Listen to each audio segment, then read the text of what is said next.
Wildfire Chapter 8, The Promise He Made Me. The thing is covered by a dust sheet, but I can sorta make out the shape. A vehicle. Could be an off-road four-wheeler, but I don't think so. Too wide. Only one way to find out. I take a corner of the dust sheet and pull it away. Whoa, I say amazed. No way. The thing under the sheet is a Jeep, an old Jeep like from the wars of the last century. Dull green in color, and as stocky as a bulldog, with thick tires and old leather seats, no doors, and a flat tilt-down windshield.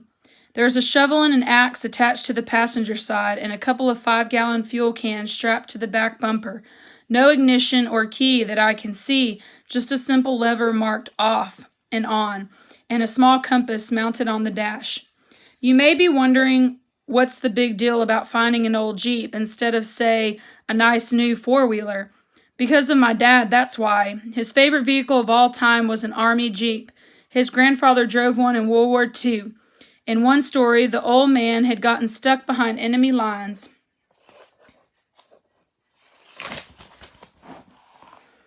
in the Battle of the Bulge, but he escaped because of his Jeep, rescuing 4 wounded soldiers along the way. I watched a lot of World War II movies with Dad, who wanted to pass along our family history. Plus, it was fun watching movies with him because he knew so much about it all. Once I asked him if he'd get me a Jeep when I turned 16. That made him laugh. You're only 8 years old, he said. That makes me halfway there. He laughed even harder. Promise. Swear on your heart, promise. Tell you what, Scamp, he said, I promise that someday we'll buy an old Jeep and fix it up, you and me. When? When we can afford it, and that's the end of this conversation. But it wasn't the end, not by a long shot. Whenever I saw an old Army-style Jeep on the road or in a yard, we'd talk about how someday we'd get one of our own. I wish you could see this, Dad. You'd already have the hood up. What I find in the old Jeep's little glove compartment makes it even better. There's a neatly folded map that looks well used. A small gray plastic folder contains a vehicle registration in the name of Aldrich Brown and a faded black and white photo of a tall, lean man in an Army uniform standing next to a Jeep. Maybe he owns the lumber camp property or has permission to store a vehicle here. Maybe he's the one who keeps the cabin stocked with provisions. Whatever, he has a big grin on his face. I turn the photo over, and there in neat handwriting are the words U.S. Army 40th Infantry, Korea, 1952. Cool! I'm so focused on the Jeep and on memories of my dad that at first I don't notice the smell. The terrible smell. The awful, terrifying smell. Then it hits me, and I run out of the shed and look at the sky, which is suddenly boiling dark clouds and flashing orange along the tree line. The fire is suddenly close and getting closer. The wind has shifted, and it carries the heat and stink of fire. My heart sinks. The wildfire is back with a vengeance, driving the hot, sparky wind, and there's no time to make a plan.